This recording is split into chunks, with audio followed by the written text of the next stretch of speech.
Now I can Folk Swiffer Sweeper Pet Kit, because shed happens.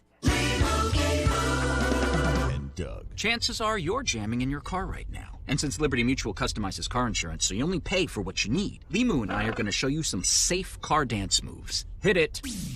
Everybody, check your blind spots real quick. Now hands on the wheel. Put them 10 in 2 and move your head like a bird do. Only pay for what you need at libertymutual.com. Liberty, liberty, liberty, liberty. Streaming online at NashvilleSportsRadio.com.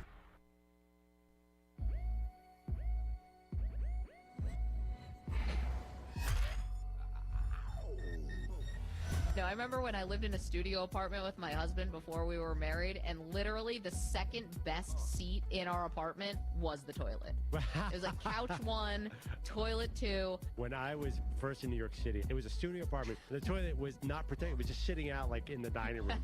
Just like there was no room around it. So you'd be like at a dinner party or something. Excuse me for a moment. No, keep talking to me. I'm fine. I'm just right here. What do you mean, do I eat in front of the TV? Is there any other place to eat? We don't have a dining room. If I had a dining room, I'd rent it out to a family of 3, $3,000 a month. They are Maggie and Perloff on CBS Sports Radio. We're coming to you live from the Rocket Mortgage Studios. Need to know what it takes for a home to fit your budget and your family? Rocket can. It is Maggie and Perloff hanging out with you, and I can't get over it. I never thought that a story that was told by Dana White on a Gronkowski simulcast would get me this crazy, but here we are. And it was the story that Dana White revealed on Saturday that the Raiders were in the mix for Tom Brady in 2020, to the point where, how Dana White tells it, that he was brokering a deal between Brady and the Raiders. It also would have been with Gronkowski eventually. And that Brady was... Oh, my God! Okay, it's happening! It's the afternoon stretch with Zach Williams and Bruno Reagan. Everybody stay calm! Stay calm! Let's take some calls from the public, shall we? Join the afternoon stretch now on the Cure Hotline, 615-844-5600. Now here's Bruno and Zach.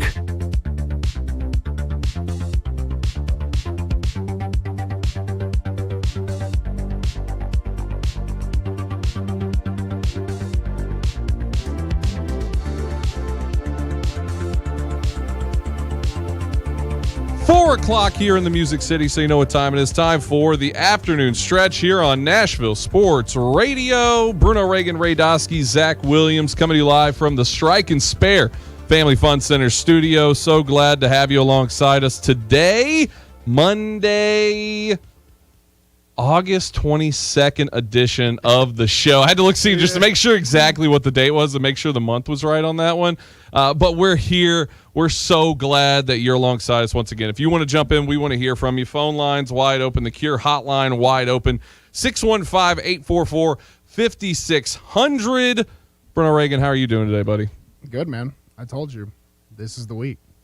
This is the week where it all comes together. Stay tuned. Okay, so for anybody who's been following the show, Bruno, of course, made a very large bet. Oh, yeah. That too. Well, okay, then I don't know what you were talking about. I didn't either. I didn't know something's coming this week. Well, yes. Yeah, I'm glad you brought it up, though, because something will happen this weekend, and it will vastly affect the way my life is. Yeah. So that's the result of the Vanderbilt-Hawaii football game. Yes, so Vanderbilt, college football, all back this week. Good. It's not going to, college football? We'll have football all the way back till February, or football just in general all the way back till February. So I'm excited. You know what time that Vanderbilt game starts? No. Saturday, 9:30. No. PM. Oh, spooky hours, baby. That's scary hours for that, because look, once again, for anyone who doesn't know, Bruno put a large sum of money on Vanderbilt to cover the 2.5, code TAS on FanDuel, to cover the 2.5 wins. And it all starts week 1. Yep. I mean, Hawaii going in as favorites. This is make or break. This is make or break. 100% make or break. 100% make or break. They cannot lose this game. No, they cannot. Because I might put $1,000 more on Vanderbilt minus 6.5. It's Hawaii week 1. Then it's Elon week 2, which we feel pretty confident that that's going to be an easy one there, right? And Northern Illinois. Then it's Wake Forest. Are you sure? Yes. Then Northern Illinois. Then it's SEC play, where I'll take your word for it. Where we're just going to go ahead and say that one's probably chalked after that point. So they have to win. They almost beat South Carolina last year, so they can sneak an SEC win. Hey, Spencer Rattler not walking through that door, though. If we go into SEC play with 2 wins, I'm not going to give up on it. They don't need the 3 wins in the first 4 games of the season. I really don't even expect that to happen. I think they go 2-2. I think they lose to NIU. I think they lose to Wake. And then I think they sneak another SEC team. It could happen. And if it doesn't happen, we may not see Bruno Reagan on the show next week. No, if they do not beat Hawaii this week. You might not see me as a human ever again. You might be an apparition. Yeah. We might see you on the nightly news. Yeah. That's what we might see. You might see me on Ghost Hunters haunting this station. Taps. 50 years from now. Oh, man, it's such a big week. Such a big week. College football's back. Oh, man, we're just all back in it. High school football done last week. Ray Dosky, how are you doing? You're inside the Strike and Spare studios as well. How are you doing today? I sure am, and I'm doing well. How was Friday, gentlemen? What about it? Friday's long. High school football's long. This is your first foray into high school football. Bruno has been in it for a little bit now. So how did the Mid-State Checkdown Call-In show go? It seemed like it was a real success. Yep, seemed good. I thought I did good, but you never know. Because I always think I do good. So if I think I did bad, it was bad. Yes. But if I think I did good, there's still a chance it did bad. So from what everyone I've heard, it went really well. Appreciate all the callers. First of all, having to follow Joe Fisher is... How amazing was that, by the way? No, it was trying to figure out the production of it. We went to Joe right when they kicked off, and so it was kind of coming at him quick, handled it masterfully, and I was like, oh my gosh, this guy is, insane. I'm gonna say it just for me, as I was because obviously Hendricks played Thursday, so Friday I had open. Typically I wouldn't be able to listen because I'd be also on a call, but I was listening, and it was just weird not to hear him say Vanderbilt. Yeah. That was just, for me, it was just weird to hear, but because you were just waiting for that to come up. You know what I mean? You were waiting. Mm-hmm. He's calling a game, but yeah, no, that was a tremendous, though. He did amazing, didn't skip a beat. That was the first thing I said talking to some people about. I was like, oh, man, that guy has not missed a second of this. It doesn't seem like he ever left. Yep. Yeah. No, so having to follow that as... I know, right? Yeah. And now here's Ray and Bruno. Who? Yeah. Who knows? It's got me thinking, though. What if, because you always hear those stories. You don't always hear it, but remember that kid who got caught that was like 24 years old pretending to be in high school, like at AAU basketball tournaments? You remember that guy? I was thinking, There's a bunch of those guys. I was like, what if I do that? What if I just go? You think you got some more juice left? Oh, I could beat up high schoolers till I die. It's the pros that worry me. Yeah. But even then, they're really... You see how many USFL people are in the NFL and the training camp's doing right now? I came off the couch and played against them. True. I said, what? That was as much unpreparedness as possible. You had 2 weeks beforehand that you did anything. Yeah. It was a level of unpreparedness that was...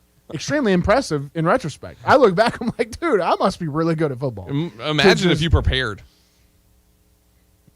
It's not really much better. If you look at the film, it's not, how do I get better? I don't know. Yeah, when I was jacked up 320 and super lean, like in the closing in on the teens of body fat, I didn't play much better. Yeah, I just looked better. I looked better. Probably thought better of myself. That's about it. Yeah. Did you get any kind of flashback to Friday nights? Because because of that. No. High school football never really stuck with me too much mentally. I didn't play for that good of a team, and I didn't have a great relationship with my coaches. And it all just felt like something I was doing for, I don't know. I don't even know why I was playing football in high school. I really didn't like it that much. Got you a future is what it did. Yeah, and then college, you don't, you're not allowed to not like it. If you don't like it, you're going to quit. Yeah. If you want to jump in, we want to hear from you. The Cure Hotline, 615-844-5600. A whole lot happened over the weekend. Titans obviously played the Buccaneers. They ended up winning that game. We ended up seeing a lot from Malik Willis. Probably going to see more of the same going forward. I still don't understand Logan Woodside. Malik Willis looked good. I think he looked good. You might not have to understand him much longer. I don't know. Catch my drift. Yeah, I don't think he's going to get cut. I really don't. I was out of training camp today.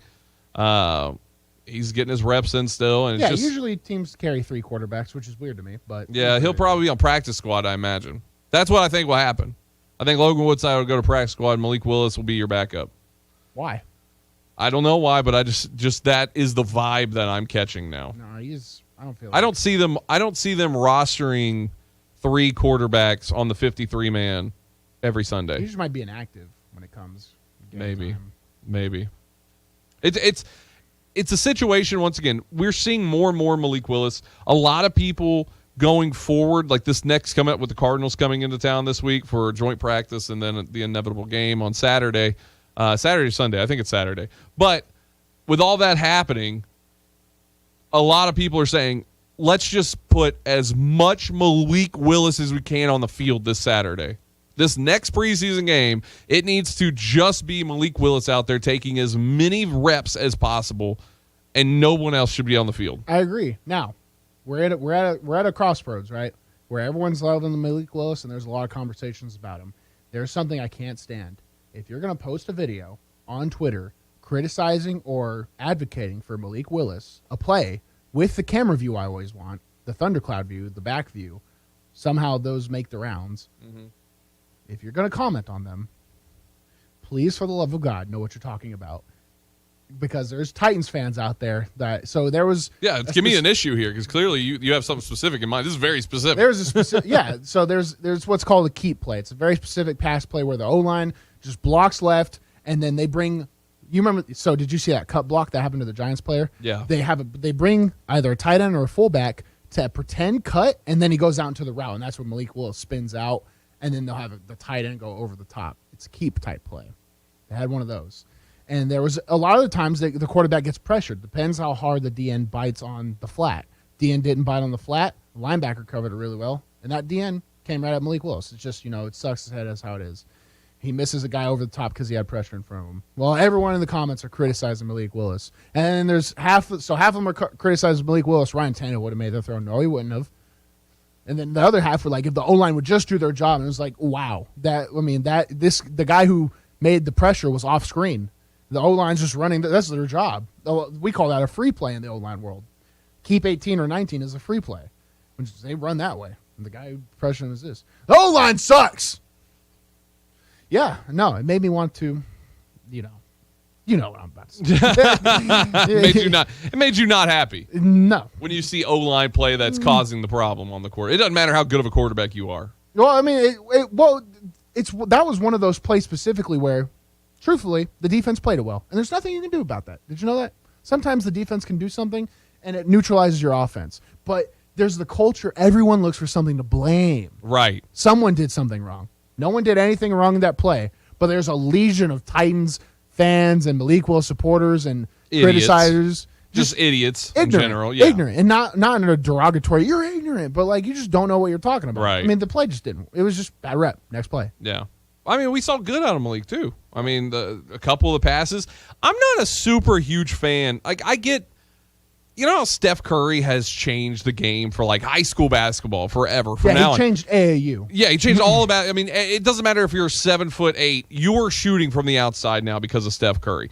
I feel like Patrick Mahomes has done this thing where it's cool to throw super crazy football, throwing way sidearm pocket release and all this different stuff like that. It's gotten really cool to do all that kind of stuff. And I saw Malik Willis. He made the play. I'm not trying to take away from the fact that Malik Willis made the throw, but he made that sidearm throw around the defender. It worked out that time. It connected with Fitzpatrick, I think who it was, ended up getting a first down.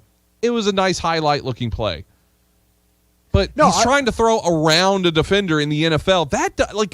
Patrick Mahomes makes it look cool because there's him and no one else does that. Look at the first 4 games of last season and tell me how cool it was. It sometimes doesn't work out super well, And so I see that with Malik Willis. And once again, he's supposed to suck. That's where I don't think anybody understands. Everybody just we're such a culture. We're in a society, Bruno.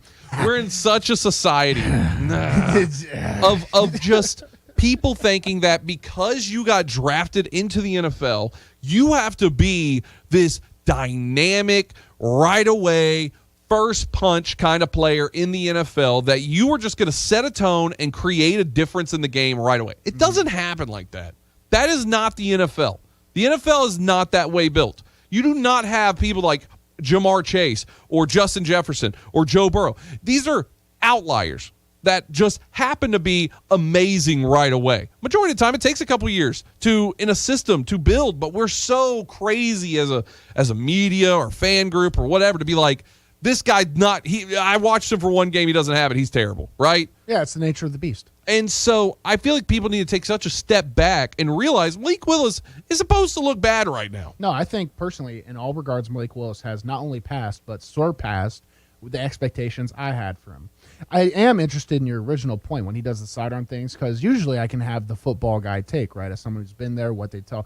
I don't know what they tell a guy like Malik Willis in the quarterback rooms. If they tell him, hey, good job here, or, I'd rather you do it this way. If he can hit these sidearm around, if you like, that's NFL level talent, why would you not encourage that? Yeah. So I would assume they're probably you're gonna see that from Malik Willis, because he's done it every preseason game. He does sidearm. I felt like he did better this game. Yeah. About trying to stay in the pocket. There was a few times where he's not going to get much more practice at this rate. He's just going to eventually start. So yeah, go through the stuff that's given you trouble right now as fast as possible. His touchdown that he threw, I think you saw a chance where he could have ran, and you could see it in his face. He wanted to run. But I think he heard in the back of his head Vrabel saying, "Don't you dare run! You throw that ball," yeah. and he did, and it was a touchdown, and it all worked out that way. So I think that you're seeing the growth still in Malik Willis, but it's not his team.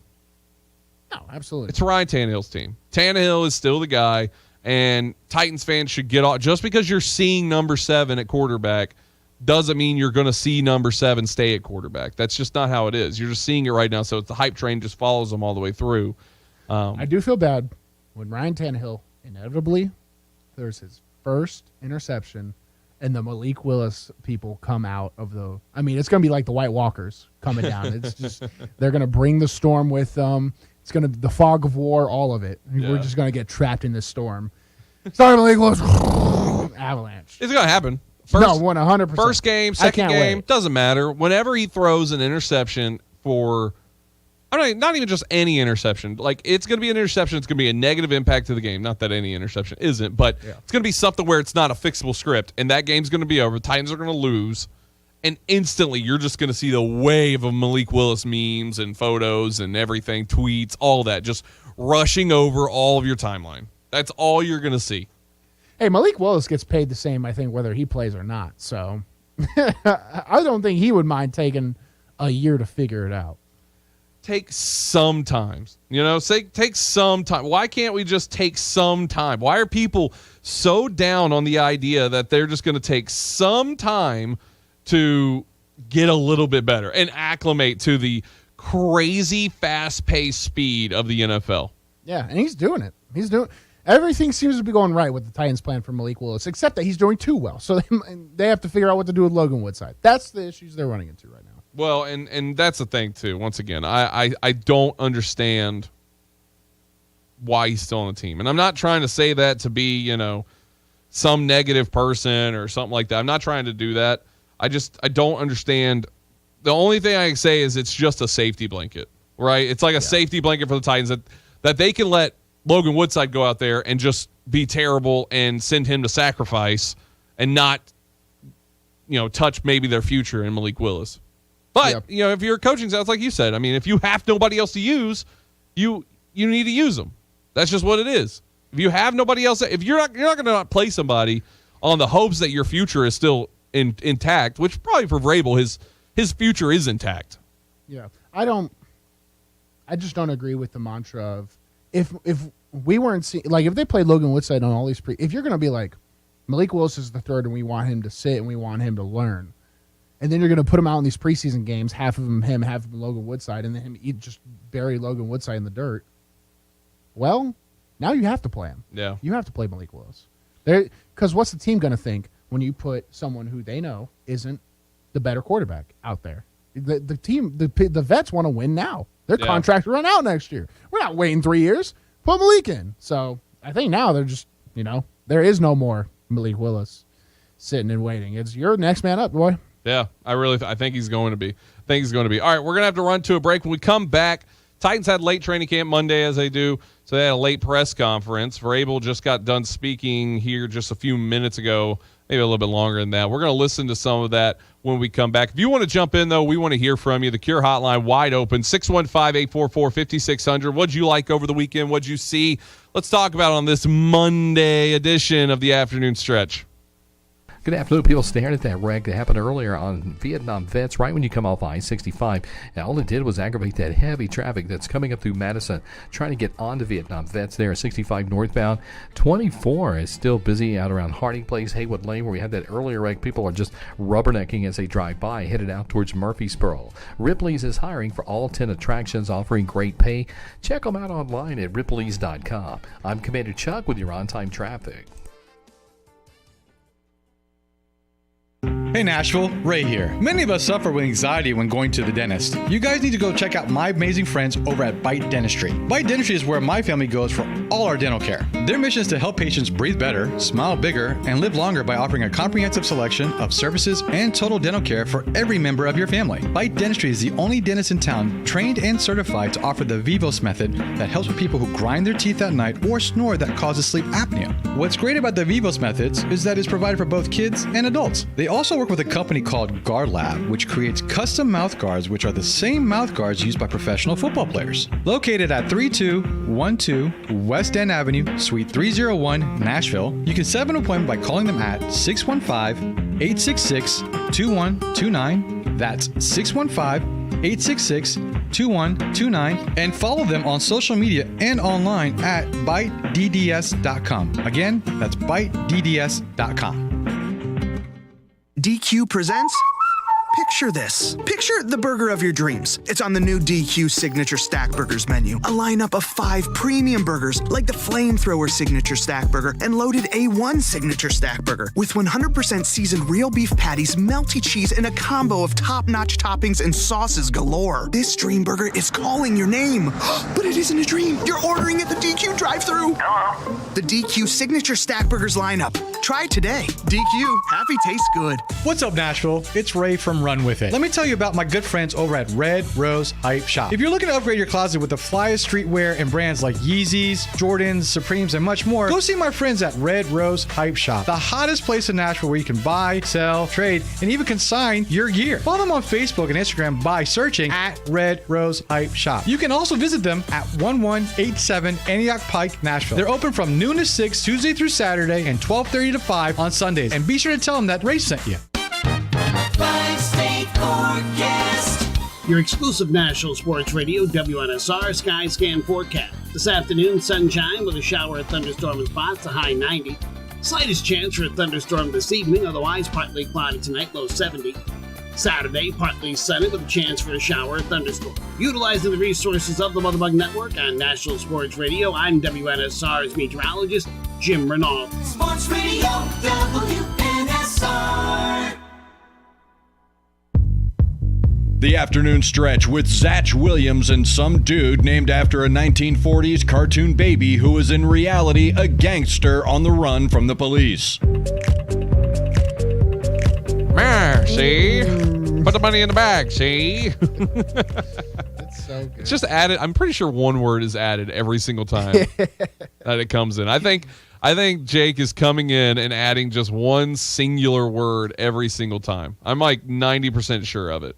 Yeah, it's got to be. Bruno Reagan, Ray Dosky, Zach Williams here inside the Strike and Spare Family Fun Center studio on Nashville Sports Radio. So Titans training camp earlier today. It was at 1:30 is what time they did. They did later practice day. Yeah, Mondays they do their later practices. Wonder why. Coming off the weekend, maybe. No practice Sunday because you'll just have Vrabel doing his press conference. Are they just in jerseys too for Mondays? I would figure. They're in shoulder pads. Pretty sure. Okay. Yeah. We are getting close to the season. Henry got some work, individual drill work today. Yeah. And he's Derrick Henry. When's he never not going to look amazing at whatever he does? He's so fast. You forget how fast he is because he's so big. But like then you just see him and you're just like, whoa. Well, guy. he's so big, so he just puts his shoulders a little bit over his hip line, and gravity does the work. Yes, you know what I'm saying? it's like if there was no weapons in the whole world, right? Whoever has Derrick Henry is like the king. Well, it's like he's like the dragon in Game of Thrones. Yes, he's the nuke. Like if it's the whole world that gets into a fight, like if the whole he finishes probably top 100. Yeah, 100%. You know, that's not without any training or anything. No, I agree. If somebody got this guy up to a black belt level in like jiu-jitsu, the world is over. Yeah, you know what I mean? Like he wins. He wins. The king. Yeah. If there's no guns, no knives, no nothing, it's just hands, and that's it. And he's got to fight Bruno probably. At the end of the world, it'll be you and me, baby. Derrick Henry, Bruno Reagan, afternoon drive host. Woo! It's just you and him. It's the world in his corner, and you're in mine. Let's go, Bruno. Yeah, woohoo! Yeah, just everyone. All my family and friends growing up. It's awesome. They're over on his side. How quickly could you get somebody like that? Like this is like the Colby Covington fighting LeBron. Yeah, but I'm talking about not you fighting him. You would decimate him because he's not trained. But I'm saying, how long could you get him to a level to where would he quickly surpass people training? 1 to 2 months, he's better than most purple belts out there, which is about a 3 to 4 year average of training. Half a year, he's probably a world champ. Yeah, I'm not kidding. And makes less money. Yeah. Way less money. Way less. I don't know. Derrick Henry has a big brand, right? So if he goes to UFC, we're all watching, right? That'd be amazing. Yeah. I mean, what? You just had we would need someone who's a football and charismatic individual. Yeah, we have Greg Hardy out there. Like, everyone hates that guy. Like, they're preying on his downfall. Well, they say hate is like a good thing, controversy, get your eyes on you. Not his hate. You don't want his hate. No, that's bad. That's a bad hate. The Colby hate. Yeah, that's the hate you want because it's fabricated. And people think it's real. A ton of people would love to watch a guy like Derrick Henry just decimate people. Yeah. And there would be mixed martial artists that disagree with me. No, most mixed martial artists, I've told you, they're not good athletes. Derrick Henry would be top 3 athlete in the entire UFC. He'd probably top 1. Yeah, and you know what? He won't ever do it because it's crazy. All the top athletes are in the National Football League and the National Basketball Association. Let's look at some. Well, we'll take a second here with some of the training camps. Just some quick thoughts. Can I give you a couple quick thoughts here, Bruno? Let's do it. Kyle Phillips, once again, monster. Yeah, that's one of those things where you see it, you believe it, and it's like you don't want to make any. You don't want to be the guy that makes a big exclamation and be wrong, but he's going to be that guy for the team. I really think he will be. I'm glad we're both in agreement. He is routing up. It's all Titan secondary defenders, and it's also one-on-ones, which is tough because that's tough for any corner. Did it to the Buccaneers though too. Yeah. What was his end up final being in that one? Let's see. Hey, it's better than their week 1 where they did nothing. Yeah. No, for sure. For sure. It's. I think he's going to be somebody that's just as he's building and growing with the team, we're going to see Tannehill and his relationship continue to grow. I'll ask you one more thing. Then we'll go to the Cure Hotline here. Treylon Burks. People are worried he's not doing enough in the preseason. Do you buy that? Well, was he thrown at 3 times and he caught 1? He was thrown at once in the first game, running 19 rounds. No, I don't think so. I don't think it's a case of they're trying to get him to. I think they're just trying to get him up to game time feel. You know, does that make sense? You would explain this better than I could. Oh yeah, no one cares about the people out there right now. I've seen. I always refer to Will Compton's tweets because he's in the algorithm. Yeah, and he's always like, I love seeing everyone out there at these preseason games because everybody hates it. They hate it, but for Vrabel and them, they're just wanting him to practice, feel it. Yeah, know what a game feels. They don't care like. about. They don't care. They're like, Treylon, you didn't get 10 catches this game. So yeah, he's also not getting thrown from Ryan Tannehill. I was interested in hearing your little take up there because there are some people worried. They're like, should this be a red flag? No, I don't think so. I don't think it should be. He's a really good talent. He's a physical specimen. No, it's preseason. If he gets injured, then we'll sound the alarm. God, we're terrible at radio. Yeah, I know. Too even thought. Treylon Burks has not proven he belongs on the Titans roster any more so than Des Fitzpatrick. 3 targets in a game. He catches 1 for 4 yards. Do you think that's worthy of a first-round pick? I don't. That's what people want me to come out here and say. This is what they want us to do right there. And that's not the case because that's stupidity, all right? That's what that is. Let's go to the Cure Hotline. If you want to jump in, we want to hear from you. 615-844-5600. Jeff of the Borough. Jeff, how you doing, buddy? What's going on, Mr. Williams? How you doing? Doing good. Did you almost forget my name? No, I know. It's two ZWs. The other ZW's got that cushy seat on Friday night in that studio. Oh, yeah? Yeah, I didn't get a chance to watch it. Did he look good? He's a TV star now. Did you know that? Video killed the radio star, you know? Oh, yeah. Yeah, no, he's a big old star now. He's a TV star. I told him that you had to take that hat off and put some clothes on. Put some decent clothes on. Take that backwards hat off. He's going to be like a baseball catcher. Going to be Johnny Bench, I guess. Yeah. He said he'd get his hair cut, so that probably took 6 hours on Friday during Womble. Oh, yeah. He could, but no, I didn't listen too much of the Oakland history. Listened a little bit of it, and I know y'all turned it over a bunch. You can't do better against Oakland, so. Yeah, and hey, Oakland, they had 2 fumbles and 2 interceptions and 1 fumble, I think, is what they ended up with. So the Commandos got some turnovers too on that. It's just, it's Oakland. They're just they're a powerhouse, and that's just how it is. Yeah, and Hendersonville is young. They're really young this year. I mean, a sophomore at the quarterback. What are you going to do? Yeah, I saw the one play where they threw it right to the guy, and he was running. I think ran about 70 yards for a touchdown. I know I was listening to it. Coming home, I was somewhere. It was 14-0, and then I was looking at some scores, and all of a sudden it was 35-0. I was like, I didn't know what happened. But I was like, well, another mercy rule for Oakland. So. But, yeah, I'll tell you what happened. They scored a lot of touchdowns. Well, I understand that, but I know Hendersonville has that boring offense. That wing J or wing T. Wing T. Wing J. Wing J, wing T. Hey, the wing J is what I do on the weekends, Jeff. Yeah. Well, the Oakland, they run variations of the wing T too. They do. They sure do. Yeah. Well, and Eric Taylor was out too. He's going to miss about the first 6 games, so he had shoulder surgery, so he's not going to be playing. He's a Tennessee State commit, so he's not going to be playing. But I'm sure they got plenty of players to take his place, as we know. But should be another interesting week. The coffee pot game down in Manchester, Coffee County in Tullahoma. That'll be an interesting game. And some other ones, I know Oakland plays the Mississippi team. They've got to come up here this week, and they were the big 50th anniversary celebration for Oakland. Oakland and Riverdale turned 50 this year. They're 50 years old. They opened in the fall of 1972. So they opened. So they're both 50 years old this year as high schools. So both of them are having celebrations, all their athletics, different things at the school. But how do you think Hendersonville will do this year? Because this year they're young. Do you think they'll still win quite a few games, or how do you see that region coming out? It's tough. It's what did we learn against You're in Oakland? Clarksville's region, right? Yeah. You'll win enough games. They'll win. Yeah, no, they'll win enough to get into secondary or playoff play probably. But going for a 4-peat, obviously, they it's tough. I saw some flares, some pop-ups of what the Commandos could do. They looked good at certain times against Oakland, and it was just the one play that would just break down the field. They'd get them to a 3rd and long, and then it would just be, all right, run faster in their secondary, and they throw it down the field. So I don't think Gallatin or Beach is going to have that kind of edge. Gallatin beat Mount Juliet, who's way behind, I feel like, now than where they were a couple years ago. Beach lost to Farragut up in Knoxville. There's some good. I think they're going to be competitive. It's going to be more competitive than it was last year because Commandos pretty much just took away the region last year. Yeah. But I think they'll be a pretty competitively. I'm not saying they're just going to run through the entire. They're probably going to run through all of Clarksville. Were you surprised Siegel beat Green Hill again? No, did they? I actually didn't see that. Yeah, Siegel won 13-6. Wow. They won that 2 years in a row.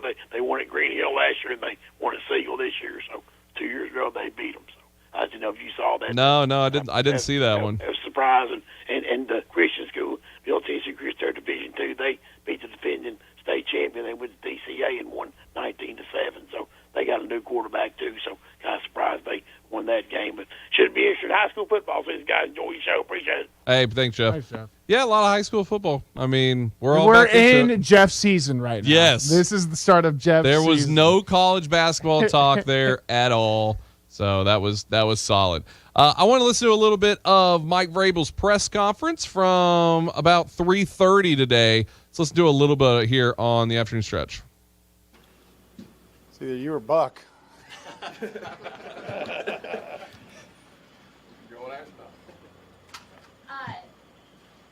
Final practice, at least in front of the media before Arizona comes to town. Did you get everything out of it that you?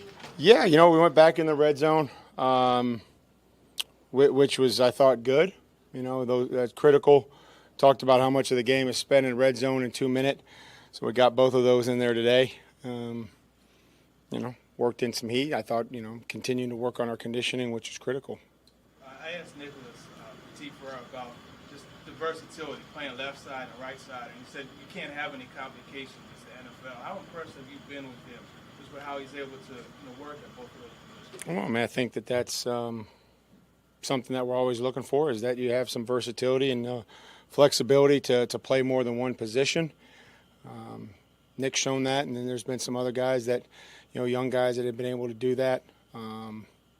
Rogers, doing that as well. Chig's, learning multiple positions of the tight end, responsibilities.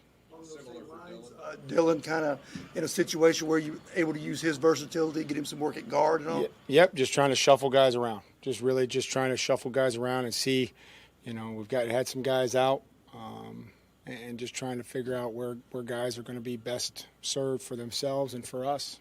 What specifically will you be looking at this week as well as in the game for the right tackle spot? Well, always just seeing how they protect, and we have to be able to protect our quarterback and the guy with the ball. Whether that's the running back, but especially the quarterback. When you talk about linemen in general, it's how they function through, movement and post snap and where their awareness is to be able to work to certain guys. Things are changing. The center's making calls, and that happens pretty quickly.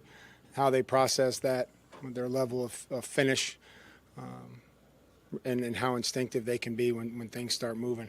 You think could happen this week? They could change your mind from which way you're leaning either way right now? I mean, just, guys playing well. Guys playing well and, continuing to improve, I think, is something that I'll always look for, that we're continuing to show improvement.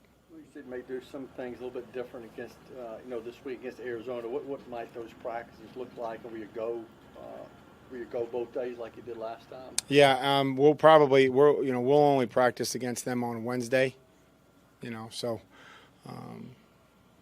just from a health standpoint, Cliff and I decided that was best for our football teams at this point in time. A lot of good one-on-one work, receivers and DBs, and, getting some pass rush in, getting some 7-on-7. And then we'll split up. We'll do some work against ourselves, Tennessee on Tennessee, and then we'll come back together for 2 minutes. What's that do to your Thursday? You have your own practice out here? Yeah, I just reworked the schedule or the script, and how probably just do some call it so that, the guys don't have to go back and script or, just call it out, call it team situations, and try to identify things that I think we need specifically for Thursday. What's you're I guess a week away from final roster cuts? How much do you tell guys don't worry about it? Do you notice guys' nerves a little bit more? Or? I mean, I don't think so. I mean, we just played a game. We came in, made corrections, and looked like everybody that was available was out there trying to work and compete. Yeah, I mean, I just you don't really want to start counting. I just want to see them do things that are going to, force them to be on this football team. So, now's not the time to start counting. There's a lot of practices and evaluations left. How much has Racy improved as a route runner beyond just a deep post or a go route? I mean, I think he's improved in a lot of facets. I think he's more comfortable just in the verbiage and the terminology and where he's lining up. I mean, there's a lot to it. And so I think he's gotten a lot more comfortable in just, understanding where he fits and just overall in the receiver and special teams. And so we just have to keep improving and, just try to go up and get the ball. The other night the thing we told him was that just got to try to go up and attack it. Looked like he kind of, those are hard to catch underhand when you're, guys are on body. So just go up and try to attack the ball like we've seen him do. A guy like Weaver, who's doing some things that he takes from the practice field to the game field and gets rewarded. How important is that in the teaching process? Well, the only way that, it's like we talk about how you develop players or coaches or people. And I think you have to be able to identify what they do well. And then you have to identify the area of focus and try to be creative in how you come up with ways to get them to improve, whether it be drills or film. And then obviously as they start to improve, there has to be some small victories along the way, whether that's they move up in a depth chart, they get reps earlier in the game, play time, recognition in front of the team. I think is always something that these guys that we all appreciate. And so having some small victories along the way certainly reinforces the improvement.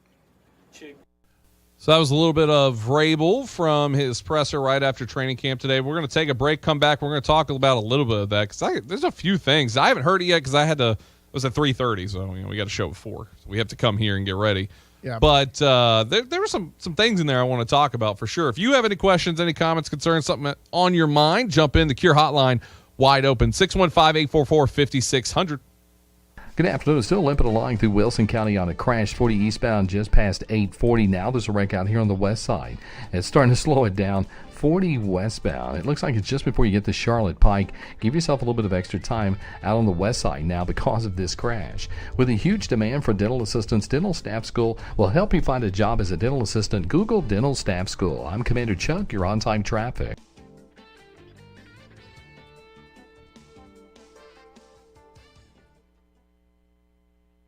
When I adopted her, she was a mess. Scabs, itching, licking, missing fur, hot spots, a thin, dull coat. So I take the dog to the vet for the standard run-of-the-mill tests and treatments. No results. I hear your advertisement on the radio. DINOVITE.com. So I get the 5-pound box of Dynovite and the Lico Chops within a 4-week total. Instead of a German Setter, I have a German Shepherd. Sheba is 105 lean pounds of shiny, smooth, happy dog for life because she gets fed Dynovite. And the results, they're just incredibly outstanding. And she loves it. When you rescue a dog, you have to do the right thing. You've got to feed him right for life. Do the Dynovite. Dynovite for life. You won't believe how happy your dog will be. 859-428-1000. DINOVITE.com. It's not easy being the one everyone counts on to keep the facility running, no matter the weather or supply chain hiccup. But we get you, Raymond in Buffalo, and Maria in Miami, Jules in Minneapolis, and Stan in Central Indiana, taking control of everything that's under your control. At Grainger, we're here for you with experienced branch staff at over 250 locations so you get the product you're looking for. Call clickgrainger.com or just stop by. Grainger, for the ones who get it done. It's the Bill King Show. In Little League football, they play it off. You can't do it in college football, Bill. You got to come up with a bunch of computers and some BCS cockamamie scheme. My answer was yes. It's unique. Absolutely love it. I go into my garage every day and make sure there are no dust particles on those BCS computers. I do that. Weekday mornings beginning at 6 on Sports Radio 560 on 95.9 FM. Sports Radio WNSR. The afternoon stretch. The best show. I don't know if I can say that, man. I'm going to move on to the next one.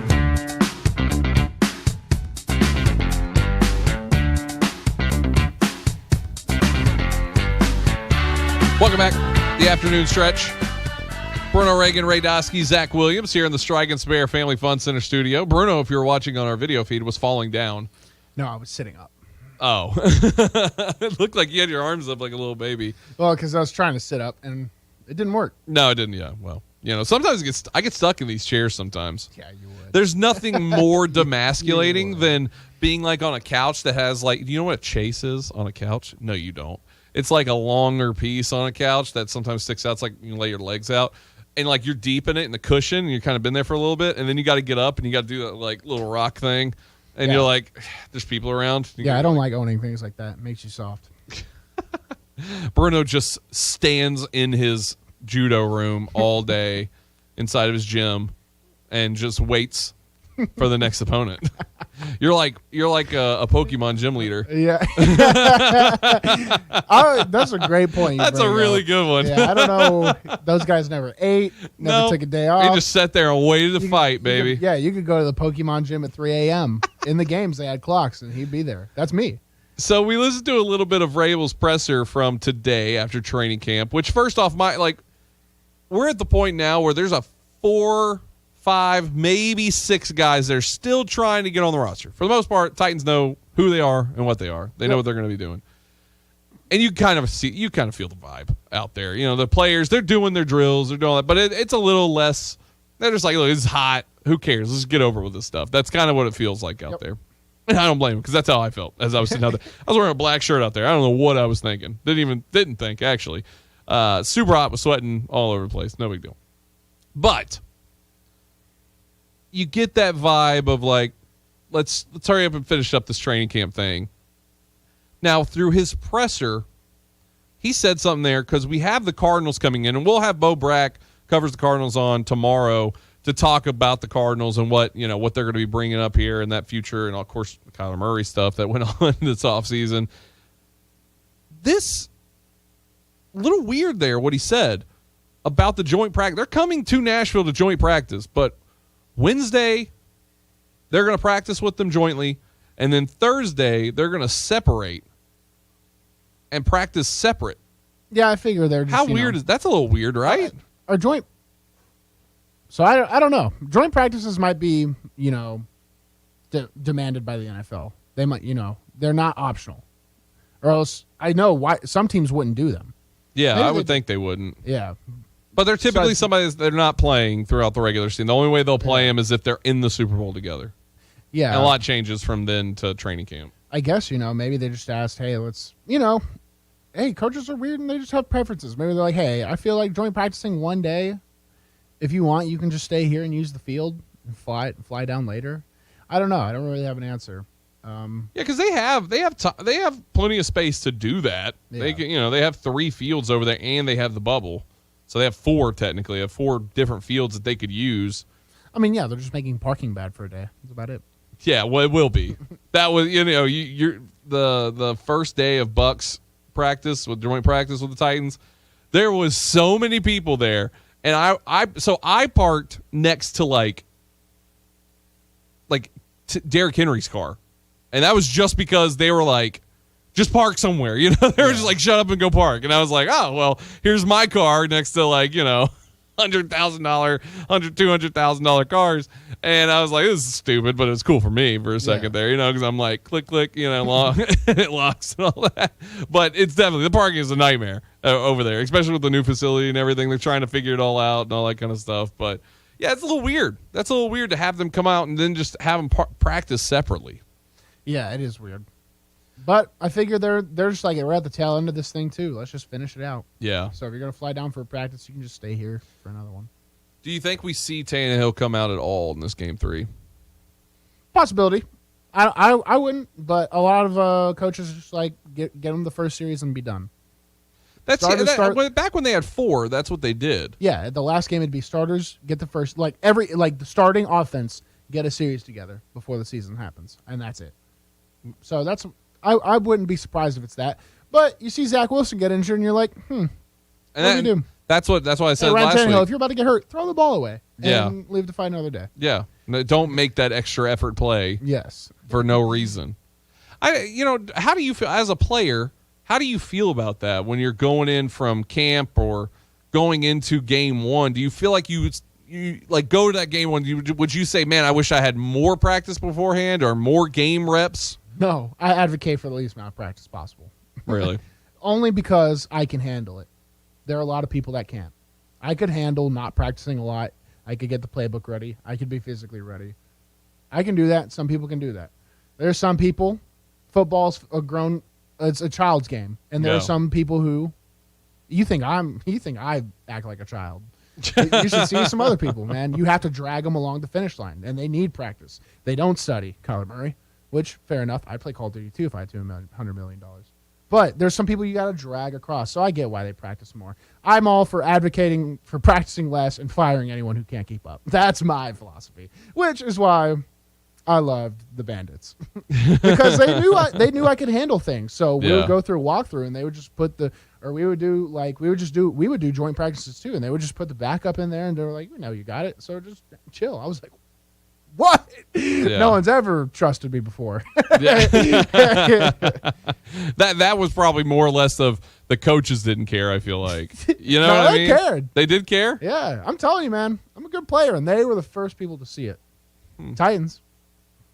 What are you waiting on? I mean, they have an issue with left guard right now. Could you jump in at left guard right now? No. Oh, well. I hate to say it. I'm just now preparing for the next season. I'm starting right now. Yeah. It's going to take like 2 months before I'm comfortable with And you were like, I'm ordering a pizza when I get home. Today, yeah. That's what you told me. No, I'm doing it. Yeah. I don't mind eating. Here's my philosophy. Very strict diet on days you don't train. If you train, you earn one meal, like a good meal. Yeah. That's my You earn a whole pizza. Yeah. Yeah. It's 4 corner. That's half of the normal. That's half. I'm getting half of the normal pizza. You gotta get that spicy crust. Oh, you can't even think about it right now. You're gonna make me act up on the radio. What are we doing right now? I have no idea. I'm hungry too. That's actually the problem, I think. 2 fat guys talking about food. Dude, we're stuck now. We could do a whole hour on that alone right there. Hey, we got to run to a break. Before we go to that break, we might as well talk about our friends over at Slim Chickens because we're talking food. That's another thing right there. If you want something good to eat, you need to go see our friends over at Slim Chickens in Mount Juliet, Murfreesboro, and Hendersonville. Look, I'm telling you, the best thing to do is download the Slim Chickens app. I'm telling you, you can order it wherever you are, your home, your office, wherever you are. You can have it ordered and delivered to you or ready for curbside pickup on your way home from work. You can grab it, have it there, skip the line, skip the wait. It's so simple. You build points right there through the app. It makes it so simple. I'm telling you, you got to get that app. If you've been eating Slim Chickens, you want to upgrade your Slim Chickens, it's always with the app. They got the dry rub wings going on right now. Obviously, I talk about the signature sauces all the time. That mango habanero is constantly on my mind. 24 hours a day, 365 a year. I'm telling you, it's always there and it's always delicious. Once again, that's Slim Chickens in Murfreesboro, Mount Juliet, and Hendersonville. Slim Chickens, wings, tenders, and more. Good afternoon. It's limping along out here. People are rubbernecking driving by this crash 40 westbound out here at Charlotte Pike. It is a mess on 40 eastbound. Trying to get past that crash out in Wilson County at 840. It's still a very slow go now on 40 east trying to get past 840. We are looking at it live right now and it's just limping along. Hey, with a huge demand for dental assistants, Dental Staff School can train you, help you get a job as a dental assistant.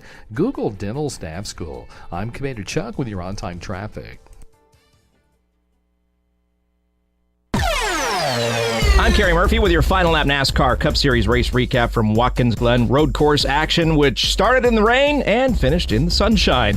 10-1 is how we're going to look at these drivers. Eric Jones at number 10. Then you got Chris Buescher, not bad at road courses all of a sudden. Christopher Bell at number 8. Tyler Reddick 7. Michael McDowell. Daniel Suarez at number 5. Chase Elliott clinched the regular season championship. He led 29 laps on the day, but tangled with his teammate on the final restart, ends up 4th. Joey Logano number 3, and A.J. Allmendinger is in 2nd place. To victory lane, Kyle Larson goes back-to-back at the Glen after leading just 5 of the 90 laps. It's his 2nd win of the season, 18th career win, 4th career road course win, 1st win since Fontana in February, believe it or not. It breaks his longest winless streak at Hendrick Motorsports, and he sweeps the weekend. He won the Xfinity Series race on Saturday as well. Other stories on the day, Kyle Busch's woes continue, hitting the guardrail hard and finishing 32nd on the day. Formula One champion Kimi Räikkönen ended up 37th after wrecking in the bus stop chicane. Still said it was good fun. 15 drivers are locked into the championship with only 1 race remaining. On the bubble is Ryan Blaney inside the cut line by 25 points, and Martin Truex Jr. on the outside looking in. But someone else could swoop in and win the Daytona race this coming weekend. Check out all the super speedway action Saturday night under the lights, 7 p.m. Eastern on NBC.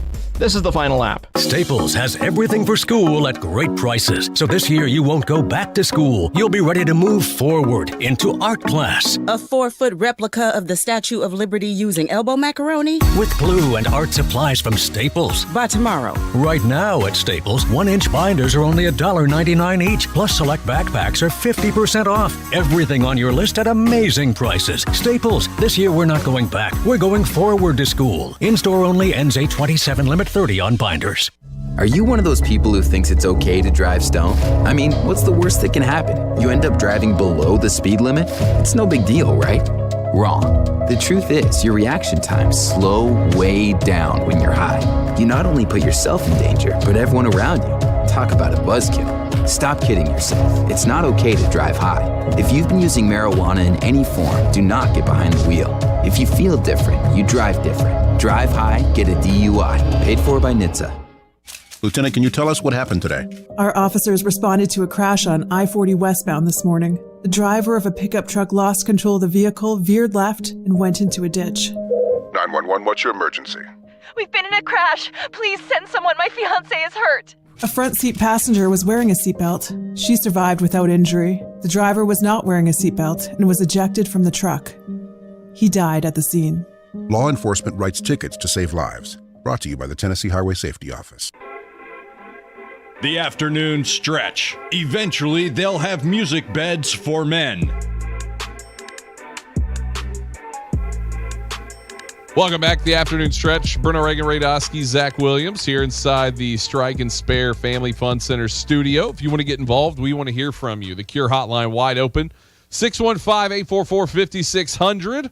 First hour is coming to a close. Later on today, we got the Western Kentucky Coaches Show, football coach show, happening 6 o'clock to 7 o'clock, that is, here on Nashville Sports Radio. So right as we're done tonight, we will have that for you because, once again, Western Kentucky football, we're here on this very station as college football is back. Very excited for it. Not yet. Week. You had 6 days. It's going to be here. I just wanted to be right. And you're wrong. You're wrong, and I'm right.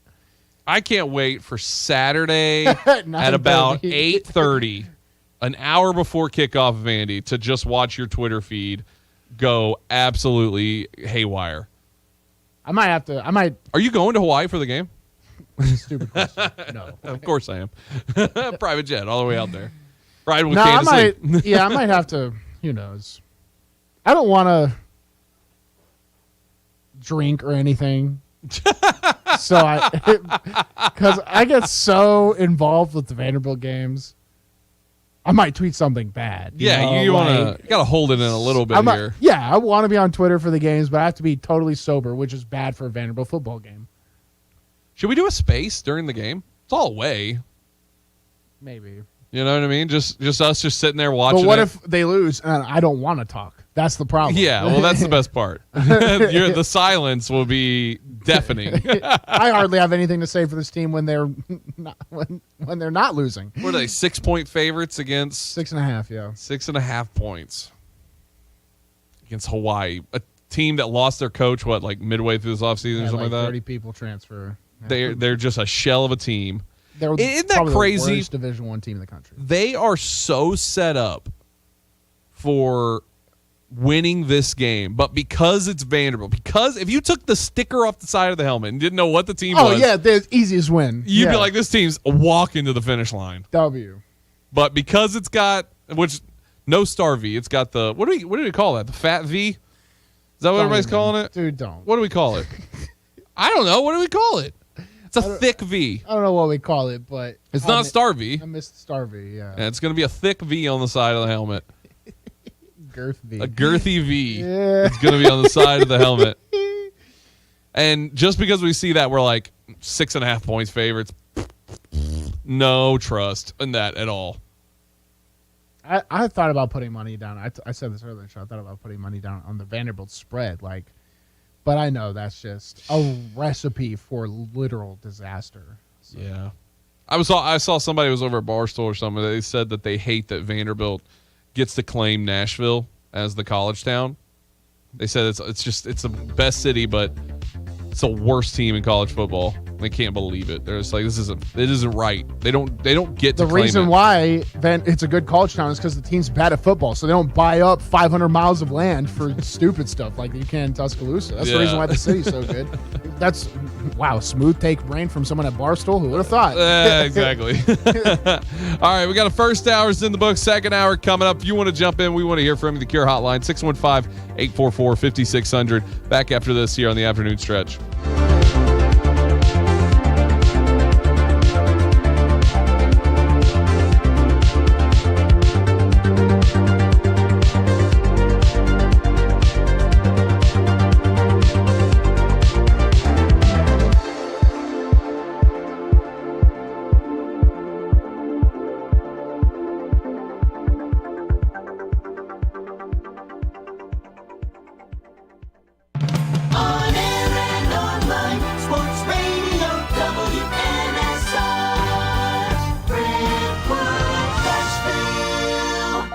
ABC News, I'm Andy Field. Police in Atlanta investigating a shooting, 2 people wounded, 1 dead, suspect in custody. The motive not clear. It appears a search for a missing California teenager has ended. Authorities say a body found in a car submerged in a Nevada County lake appears to be that of Kylie Rodney. The 16-year-old was last seen at an August 6 party held at a campground near the lake. 3 sheriff's deputies from Crawford County, Arkansas, on administrative leave during an investigation into an incident caught on a cell phone camera, which shows the officers beating a suspect who was restrained on the ground. Governor Asa Hutchinson. That will be investigated by the state police.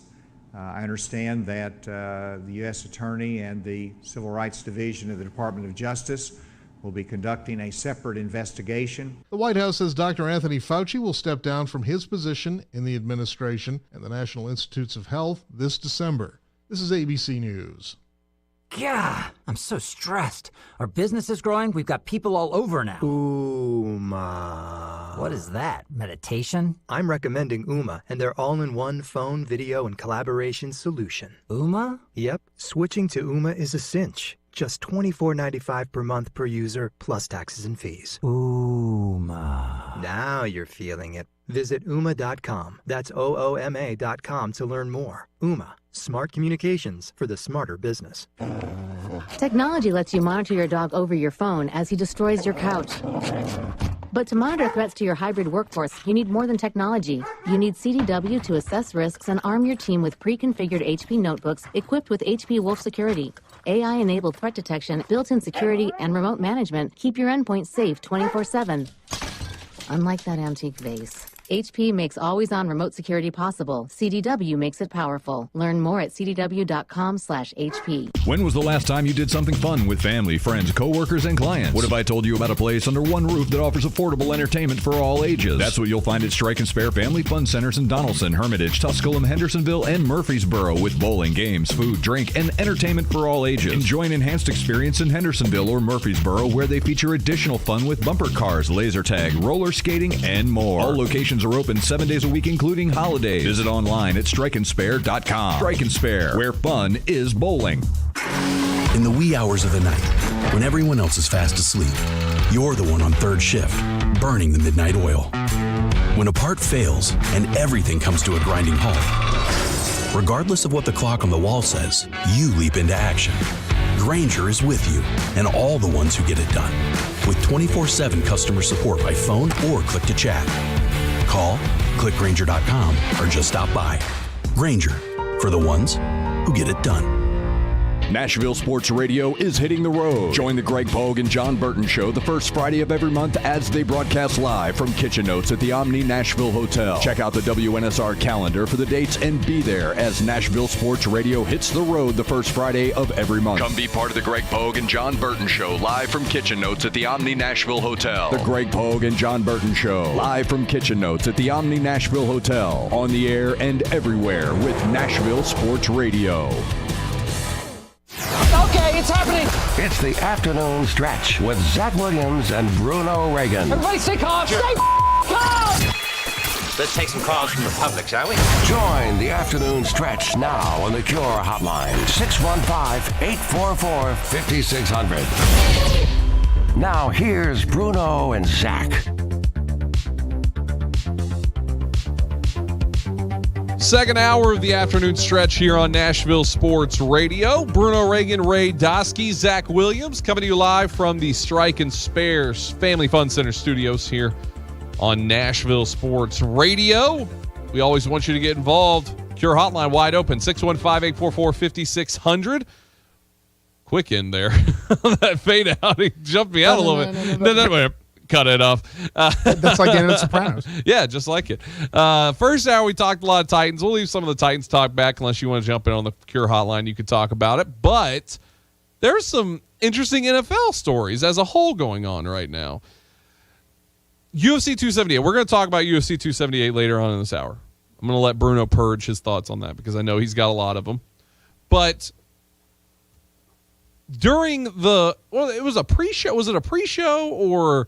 It was something maybe it was a watch along with like how they do. That's a great question. I don't know what platform they were on where they had Gronk and Dana White on. Yeah, I don't know where they had it, how they had it set up, but it was some sort of like the Gronks watching 278. I think it was like a rendition of what Eli and Peyton do with Monday Night Football.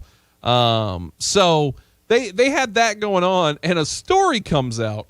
So let's flash all the way back to 2 years ago, when Brady was leaving the Patriots and looking for another team.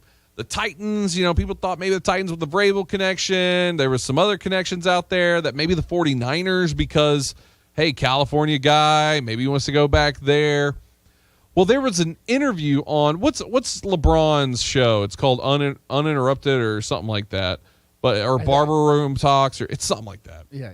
And LeBron had Brady on, and there's a story there where Brady is talking about the situation kind of vaguely. Yeah. He's talking about how he's talking with a team, and then all he says is, yeah, there's this one team, I'm not going to say who, but they wanted me, we were talking about it, and then the tail end of it. It was almost a done deal. A very close deal, but they ended up sticking with their guy. And Brady says, you're sticking with this guy? He says an explicitive in there that I won't say on air. All Twitter has been looking for this guy. We're all speculating. Jimmy G. That was number one. Ryan Tannehill was another one. He was another one. There was a thought on that here locally. Honestly, the guy that it ended up being is incorrect. Nobody thought about that. Guessed, nobody thought this was him. So supposedly, we're going to listen to some of the audio here, but Dana White was very heavily involved in bringing Gronk and Brady to the Las Vegas Raiders. God. And the guy that Tom Brady is talking about is Derek Carr. Let's listen to some of this audio. Ray, go ahead and play it, and we'll talk about it a little bit more afterwards. Gave him a recruiting pitch on why he should join the Vegas Raiders. What went wrong with that recruiting pitch that you gave him? Do I really tell this story right now, God? Do you want me to tell this story? Yes. You can give a brief. You don't got to go too much in details because you never know. I could have been in Vegas with you for the last 3 years, man. What the heck? No, it's still there. You would have signed it. Been. You would have been. So I would have been. I'm the one. I worked to put that deal together for Brady and Gronk to come to the Raiders, and it was almost a done deal. And at the last minute, Gruden blew the deal up and said that he didn't want him. So, I mean, how he's been wanting to say this story for forever. You can trust me with secrets, personal secrets. Don't tell me a sports secret like that. It's going on here. Next day. So John Gruden, Gruden ended up blowing up this whole thing. Dana White very involved, bringing Tom Brady and Gronk to the Raiders. I mean, I'm telling you, man, sometimes logic and reason don't work out in the National Football League, even with the top guys. The Raiders pay this guy $10 million, a year for 10, 12 years, something like that. And Gruden, for whatever, someone offers you the cheat code, the greatest of all time. I don't want to hear, he was too old. No, you the greatest duo of all time, tight end quarterback duo of all time. You're at the tail end of it, and your ego gets in the way. It happens. It happens. And Gruden paid. He didn't pay the price then for it, but he eventually paid the price for it because that's ridiculous. Well, yeah. I mean, he got himself in trouble with his emails from 12 years ago. So, that was the Washington Red. You want to know why? Because Tom Brady can't be controlled. He just took a 10-day vacation in the middle of camp to the Bahamas. Yep. And there was nothing wrong. He just went to the Bahamas. Yeah.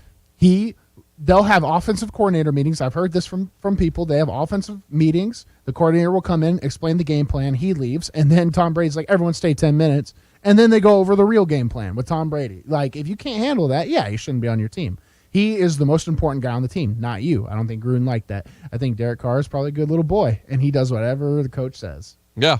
No, I probably is. And look, is Carr? We're not saying Carr is just terrible or something. Not terrible, no. But he's not Brady. Carr is one of those guys that was worth extension money. I think he's. Let me ask you this though: that happens. Say it ends up going through Brady to the Raiders.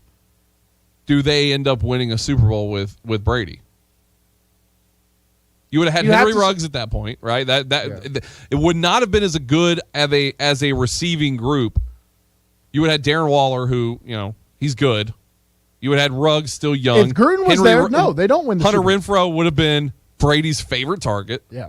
If Gruden was there, no, they don't win the Super Bowl because it would have been two conflicting personalities. And Bill Belichick and Tom Brady were an outlier where you have conflicting personalities and you're successful. They were like an iron sharpens iron kind of thing. I think Gruden would have been like, I want you to go down. I'll take myself down to get you down. That's what I feel like it would have I'm been. going to send more emails. F. Oh, no. Yeah, here it comes. No, I mean, I don't think they end up winning a Super Bowl with the Raiders. Regardless of Gruden. I'm taking Gruden's side of it out. You're putting logic into it. I'm taking that out. Yeah. I think they would eventually won. They would have eventually won. I don't think they would have. I think they would have lost. I don't think they would have had the success that they had that he found in the NFC. Would have been, yeah. I mean, it would have been. AFC would have been much tougher, right? AFC West, let alone, still against Mahomes, and you still would have had all that of the AFC West going crazy. But I don't think he would have found a Super Bowl victory like the road to the Super Bowl he got with the NFC being. But as the bad Chargers as they were are. just on their come up. I mean, at this time, what was Justin Herbert even starting at that time?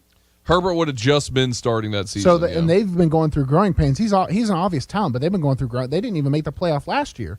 And then the Broncos, I mean, they were awash after the first 3 games. So I mean, in that division, they would have been at least a wild card team.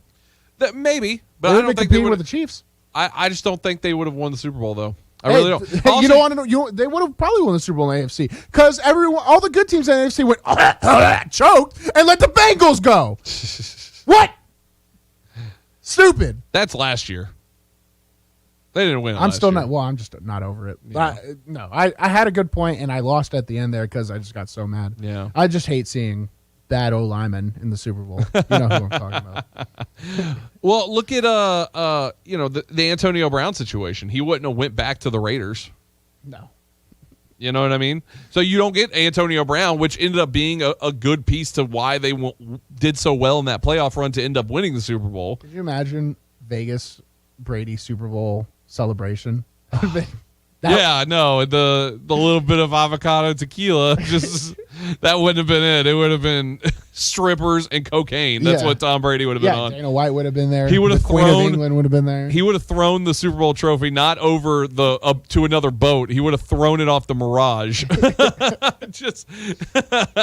I mean, that's what would have happened if Brady had won it in Vegas. Hey, whatever. Tampa got the GOAT, and they've been succeeding ever since. So. And the Raiders have not.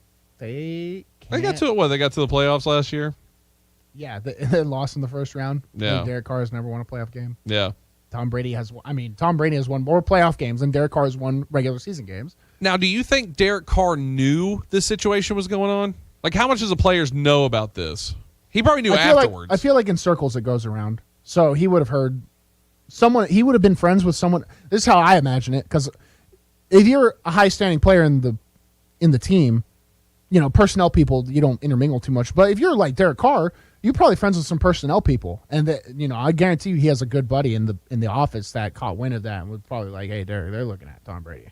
Yeah, No, it has to for sure. happen. Yeah. So how does he feel? Because we talked about this off air. How does he feel with the comments of Tom Brady afterwards? Me personally, I would have cried.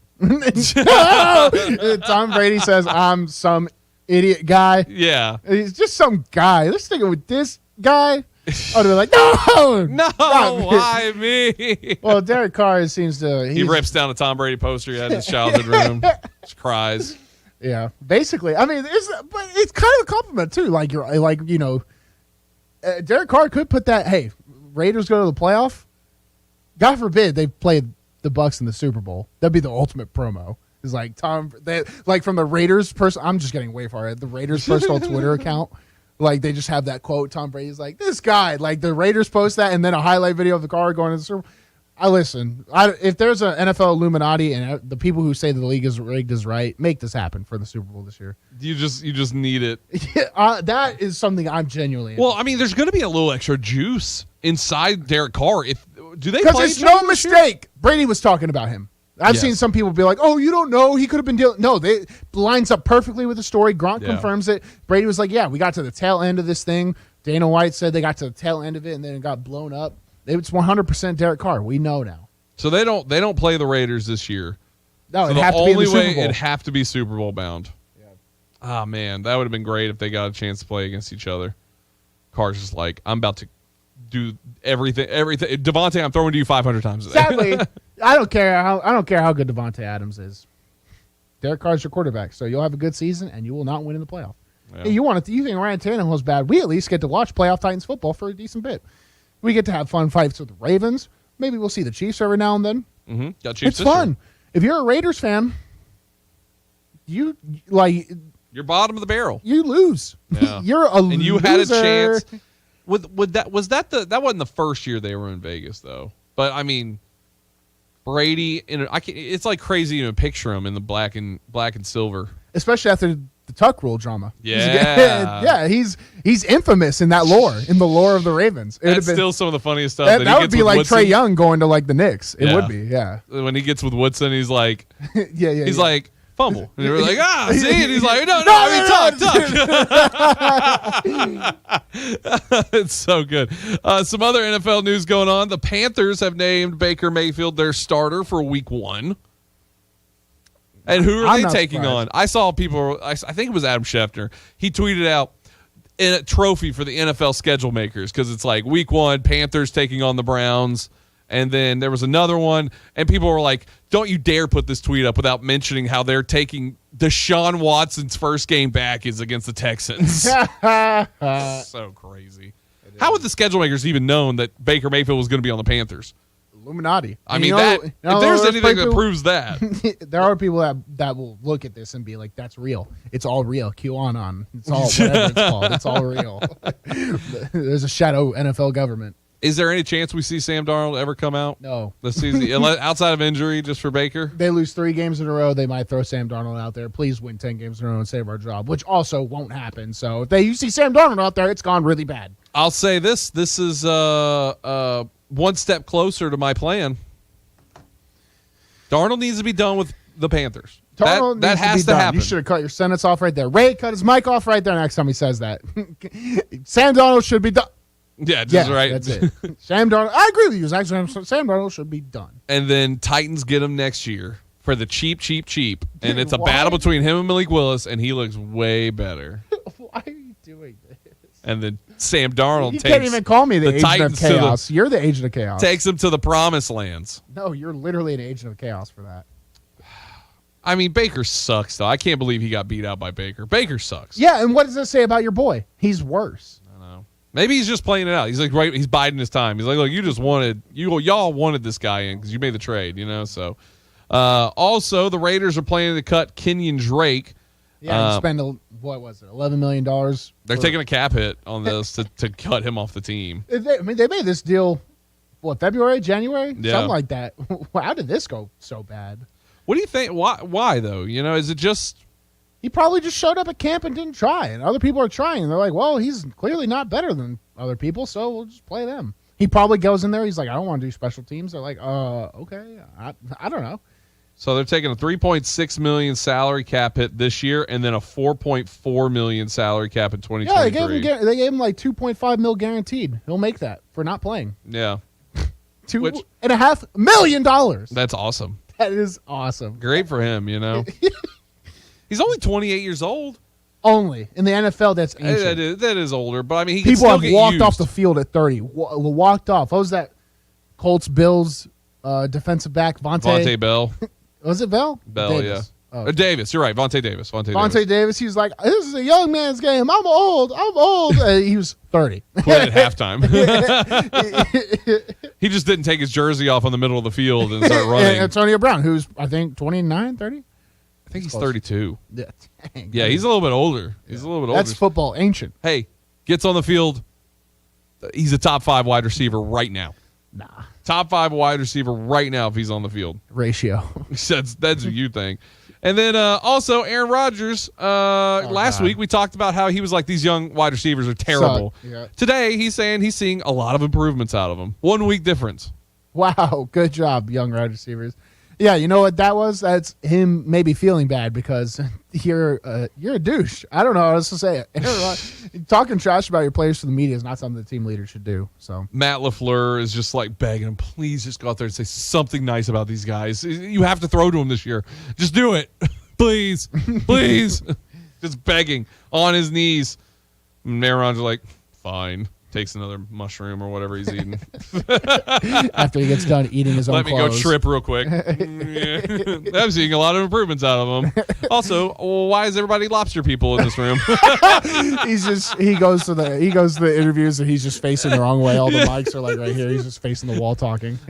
He's just in the middle of talking. He's like, yeah, we've seen some good improvement from the young wide receivers out there, and then, obviously the giant eyeball that came down from the sky in the middle of the game coming out showed us some good things. And, it's just really normal. The spirit of peace and love descended down to bless our team before we took the field for halftime. And that's when I knew I had the signal, we're going to win this game.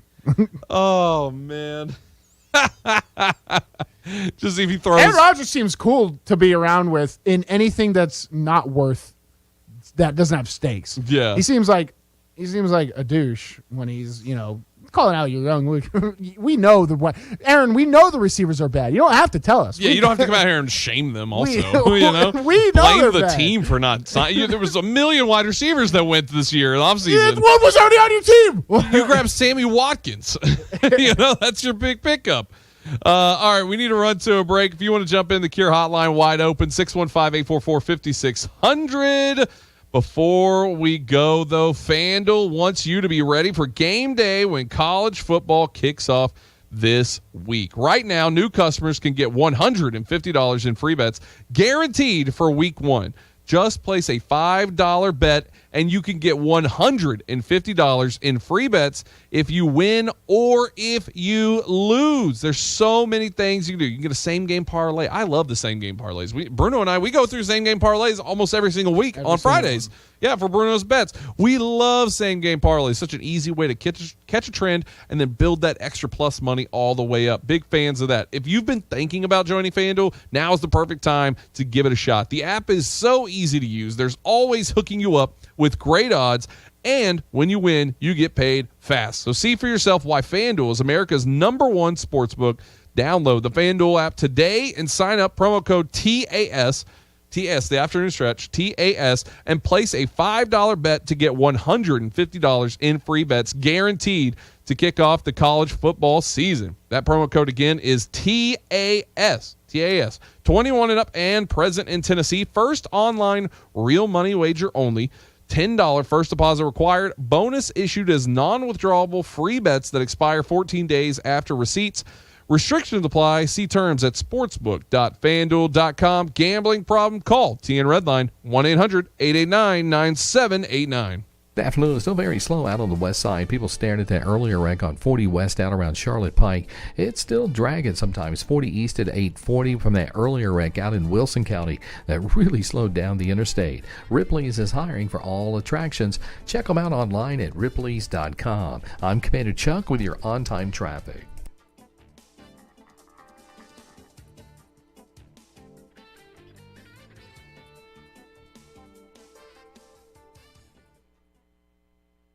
Nashville's first curling venue is here at T-Line Nashville. Come check out T-Line Nashville and experience the world's fastest growing winter sport today. Curling is a fun and simple sport that's a perfect outing for friends, corporate events, families, or parties. T-Line also has classic bowling and modern bowling mini games. With over 20 HD TVs, you can come watch your favorite teams and some of the best food and drinks here in Nashville in the large bar and grill area. They also have an outdoor area with a fire pit, and you can't forget the live music. T-Line Nashville is a one-stop shop for a great night out. Located at 106 Duluth Avenue and online at tlinenash.com. You can book your party now or give them a call at 615-439-1024. That's 615-439-1024. And make sure you give them a follow on Instagram and Facebook at T-Line Nash for all the news, events, and updates. T-Line Nashville. Nashville's first curling venue is here. Ad paid for by Open Jar Concepts. Attention, this is an important notice for anyone who has used a Philips CPAP machine or ventilator. In June 2021, the FDA announced that Philips issued a recall affecting nearly 4 million CPAP, BiPAP, and ventilator units. The recall was issued due to health risks associated with the foam utilized for sound reduction, which may degrade over time into harmful chemicals. The Philips CPAP recalled devices can potentially result in injuries including kidney, liver, or heart damage, cancer, or severe skin, ear, nose, or throat inflammation. If you or a loved one used a Philips CPAP, BiPAP, or ventilator and later suffered an injury, you may be entitled to significant compensation. Call us now at 800-354-6114. Our experienced attorneys will fight to get you the compensation you deserve, and you pay nothing unless there's a recovery in your favor. Time is limited to file a claim, so call us at 800-354-6114. That's 800-354-6114. Again, 800-354-6114. Greg Pope back once again to tell you about Bongo Java, Nashville's oldest and most celebrated coffee company, now also located in the Omni Nashville Hotel. Reward yourself for surviving Nashville traffic with fresh, locally roasted coffee, classic handcrafted espresso drinks, and fresh baked goods all day long. And free Wi-Fi so you don't have to work from home. Number one in customer service. You made it through the traffic. Reward yourself with a perfect pick-me-up at Bongo Java. Fresh coffee, delicious treats, great atmosphere. Open 6 a.m. until 2 p.m. daily. Bongo Java at the Omni Nashville Hotel. It's the afternoon stretch with Zach Williams and Bruno Reagan. I gotta tell you something. It's kind of a self-embarrassing story. I'm just hanging out with my mom, and she's watching My 600-Pound Life. Great show. The woman was 670 pounds, and her boyfriend, I'm like, no way, looks like me. The afternoon stretch. Afternoon stretch with Zach Williams and Bruno Reagan. Call in now to the afternoon stretch, 615-844-5600, and be the most talented person on the show.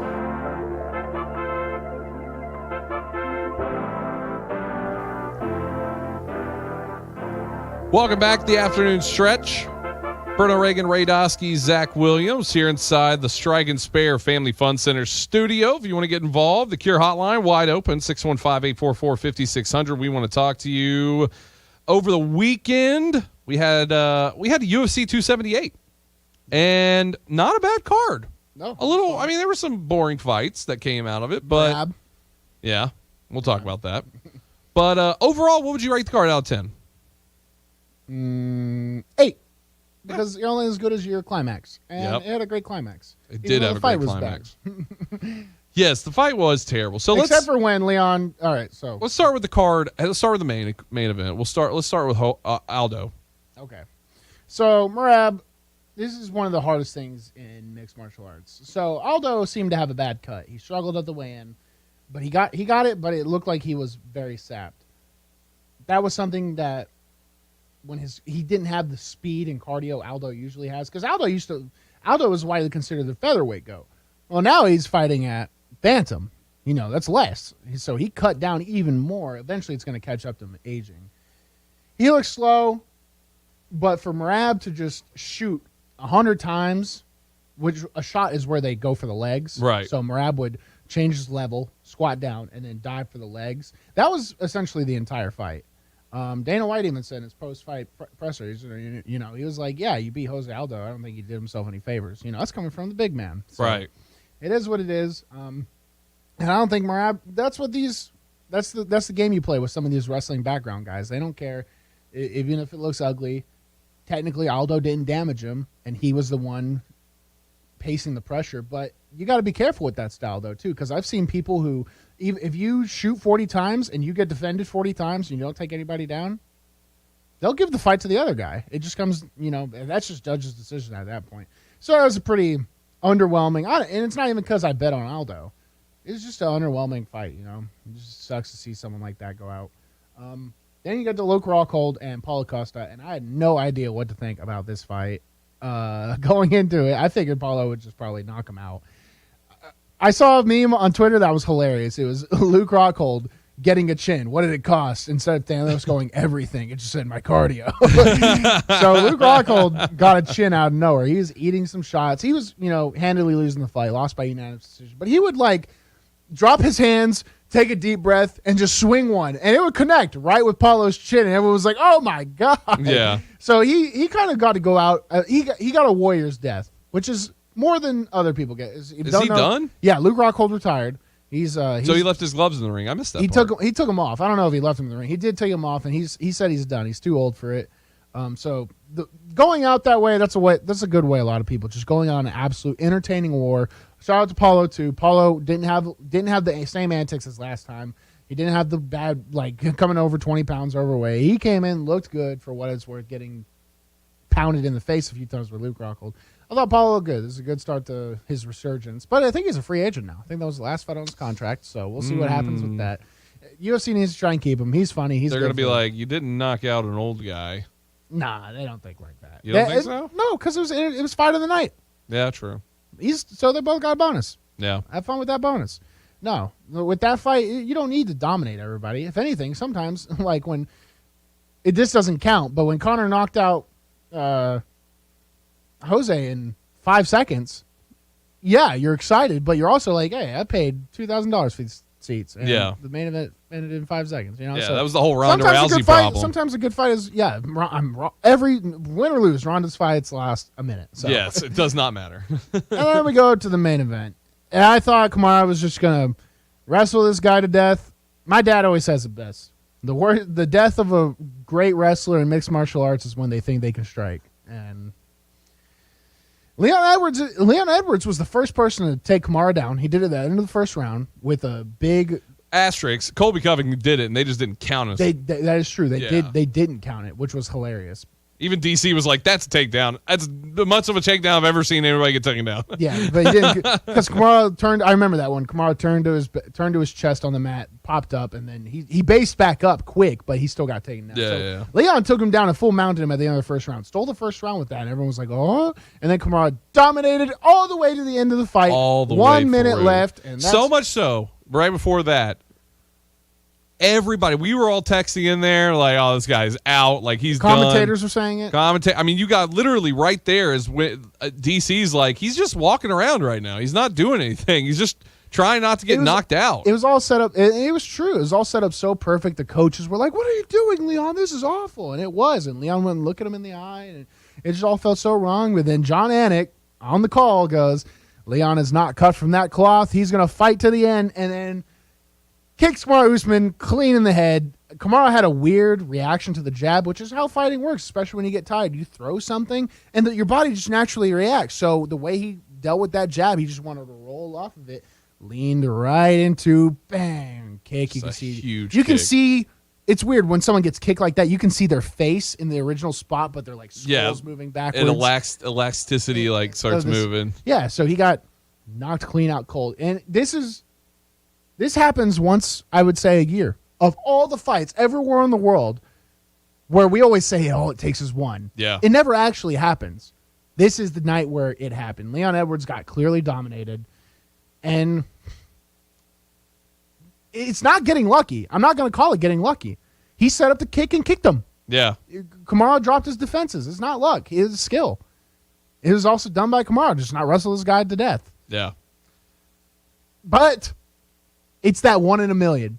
So gamblers all over the world will now be glued on to the rest of the year. They're going to watch fights to the end. Yes. So even if they're like, my guy's getting destroyed, but there's might be a kicker's chance. It's weird. They gave Leon Edwards performance of the night for getting absolute. He looked terrible. He looked awful. He looked awful. My favorite part is after he just gets that flash KO, even he's like, uh-oh.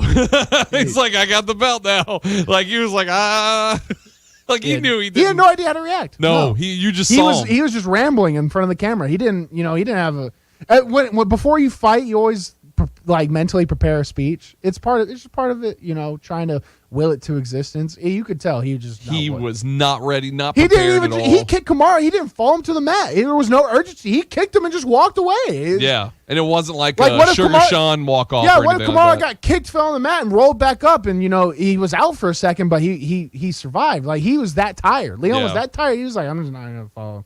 That was the most doing nothing on the group project and then getting an A. Yeah. That was the most of that right there. Yeah, his left leg. His left leg just caught at the perfect time, and from now on, we're going to remember that moment. One match before catching Anderson Silva's UFC record. I know. How crazy is that? There it goes. And, the plan was... And he's probably not going to get that record now, right? No. He's going to have to win 16 more fights in a row, exactly. So that's not happening. Yeah. Chimaev is probably the best next candidate for that, but the next fight was supposed to be Chimaev and Usman for the belt. Now who knows? Yeah, where did now this all go? of a sudden, Colby, everyone in middleweight went. I can beat somebody. Jorge Masvidal and Leon Edwards. The reason Leon hasn't fought in forever is because he was supposed to fight Jorge Masvidal for the past 2 years, but then they keep having, and they would have real beef. They I think Jorge punched Leon backstage at one of the events. Yeah, he was the 3-piece in a soda. That was that whole thing. First of all, Jorge Masvidal, I can't wait till this guy's out. He's one of the people I genuinely dislike. Very untalented behind the mic, untalented in the sport. He's a dog. He's paid his dues, and I guess he's just reaping the rewards of being early in the game. And he does the quick weight cuts, but he goes and fights Kamara twice instead of fighting Leon, and then gets absolutely destroyed. Avoids Leon, and now Leon has the belt, so he's like, "Oh, we're gonna fight now." Jorge Masvidal has no business being in this title picture. I think give Kamara. Hamzat's gonna fight. Give Kamara the immediate rematch. Kamara deserves it. He was the pound for pound best guy in the world. You have to give him the immediate rematch. He'll probably beat Leon Edwards again, and then Colby can maybe fight Chimaev for the next title shot. Yeah, I think that's how it should go out. Everybody's chomping at the bit though to try to get that Leon fight. Everyone in middleweight. Colby can beat Leon. Excuse me, welterweight. Colby can beat Leon easily. I firmly believe that. I think it wouldn't be easy. It'd be a hard. He'd have to prepare and all that. It's not like he could just walk in the cage and beat him. But Colby's not going to make that mistake of stopping wrestling. Leon was defending some. Leon took Kamara down and defended some of Kamara's takedowns. I just don't think Colby would stop. So when Leon gets obviously gassed and tired, I mean, Colby's been fighting more 5-round fights than Leon. So yeah, I think Colby wins. I think Colby wins that matchup. But to say it's easy from watching Leon defend some of Kamara, who's the considered best wrestler. He defended some of his takedowns and even took him down. It wouldn't be easy. I think what would happen is he wins. It's because of cardio. Yeah, 100%. That's what it is. And cardio is if it gets to round 3, Leon's out. Yeah, and God forbid he didn't take the first rounds. Yeah. That's what I'm saying, because Colby's going to win points right away. Yeah, that's what I mean easily. I think he wins it in the cards. I don't know if he gets a knockdown or anything like that. I think Leon absolutely. We've seen Jorge Masvidal lose bad. I think Leon. Right. I think Leon's Jorge's worst matchup. With Jorge's, that's his whole argument. He's on Twitter. He's like, matchups make fights. We are both strikers. You're playing in Leon's game. That's what makes it not fun. Yeah. You would get knocked out quick. Leon would knock out Jorge Masvidal quick. Yeah. Did you see, though, after it all happened, everybody was like, the trending was Nate Diaz champion? Because Nate Diaz he had him knocked out. We all saw it against Leon Edwards. He knocked him out, and then Nate Diaz, who hadn't been in the ring in forever, just just missed it and was just pointing at him like, oh, you got all wobbly, instead of like following up with a couple extra shots to win the fight out. Don't even he would try. have Leon wouldn't even been there tonight had he just followed up that shot at the end of the fight. Yeah, because it's the 5th round of a 25. You can have the best cardio in the world. Nate Diaz isn't just going to run in there because he's also tired. He has good cardio. He's tired. Yeah. So the best he could do with his power is. I just love that he was trending because of it. Just because everybody wants Nate Diaz to have the belt again so bad. He's never had it. I thought he got it from Connor. No, they just had a fight. Oh. I think he went. It was just a fight. Yeah. So while Connor was the title holders, he wasn't going to lightweight. So he never. Okay. Yeah. He never got the fight. Well, it wasn't for the belt. They just want him to have the belt, a belt. That's why they made I guess that's why they made the BMF belt. Just to give him a chance to have a belt. Masvidal's only win in like 5 years. Yeah. Other than Darren Till. Jorge Masvidal derailed the Darren Till hype train. Said he claimed to have the resurgence, and then has lost every important. Well, he got fight the since. knee. He got the knee against Ben Askren. Good for you. He would have lost that fight badly. I think he would have too. I think he 100% would have. Yeah, there's a lot there. But this world ain't fair. No. Well, it doesn't matter. It's just right time, right place, all over the place. Yep. That's all that matters. All right, we need to run to a break. If you want to jump in, the Cure hotline wide open, 615-844-5600. We want to hear from you today. Back after this here on the afternoon stretch. Good afternoon. They were moving a wreck a few minutes ago on 40 East over here near the West Loop, just before you get over to Charlotte Ave. Still slow from that earlier wreck on 40 westbound out around Charlotte Pike. That's had traffic really extra slow this afternoon trying to get west of the city. Ripley's is hiring for all 10 attractions, offering great pay. Check them out at ripleys.com. I'm Commander Chuck with your on-time traffic.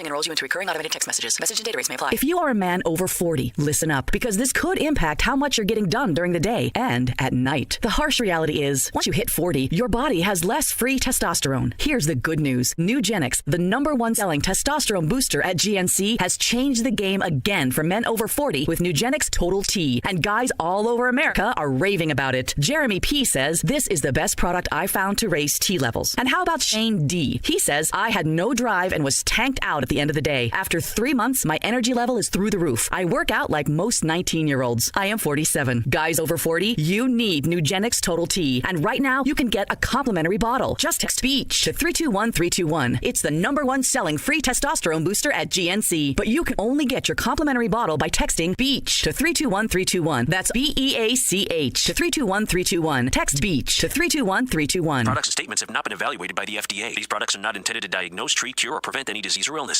I have 2 dogs, Sam and Bailey. Both are golden retrievers. Poor Sam, he was a mess. Always itching. His paws were soaking wet all day from just constant licking. He had bald spots on his back. I just don't like putting shots and steroids into your dog all the time. DINOVITE.com. Dynovite is nutrition. Probably 2 weeks after he started Dynovite, I started seeing great improvements, and today 99% of his issues are non-existent. It's amazing stuff. Since Bailey has been 12 weeks old, he's been a Dynovite dog, and he has 0 issues today. He won't eat his food without Dynovite. When I get out the Dynovite, my dogs actually salivate, like I'm getting them a treat. They drool over it. Dynovite is the best thing you can do for your dog. You won't believe how happy your dog will be. I get my Dynovite from DINOVITE.com. Whether it's getting your day started with a clear mind, taking the edge off after a busy day, or hitting the reset button at night, Cure helps us be our most productive selves. Completely organic and free of THC, pesticides, and heavy metals, Cure focuses on specific need states with great tasting CBD products designed to help you focus, chill, and sleep. And that is exactly what the Cure brand products are named. Focus, chill, and sleep. Now available at select MAPCO locations. Visit thecurebrand.com to learn more and follow them on social media. Five-state forecast. Your exclusive national sports radio, WNSR Sky Scan forecast. This afternoon, sunshine with a shower or thunderstorm in spots, a high 90. Slightest chance for a thunderstorm this evening, otherwise partly cloudy tonight, low 70. Saturday, partly sunny with a chance for a shower or thunderstorm. Utilizing the resources of the Mother Bug Network on National Sports Radio, I'm WNSR's meteorologist, Jim Renaud. Sports Radio, WNSR. The Afternoon Stretch, the show endorsed by News Channel 5's John Burton. Favorite show of John Burton, The Afternoon Stretch. Bruno, Reagan, Ray Dosky, Zach Williams coming live from the Strike and Spare Family Fun Center studios. Speaking of that show, they were doing, so Greg Pogue is on our Friday. He does the play-by-play for the Mid-State color analyst. Yes. And so it came to us at halftime for a break, and I was like, wow, they're doing really good out there. You know, shout out Joe Fisher. Greg Pogue's also there.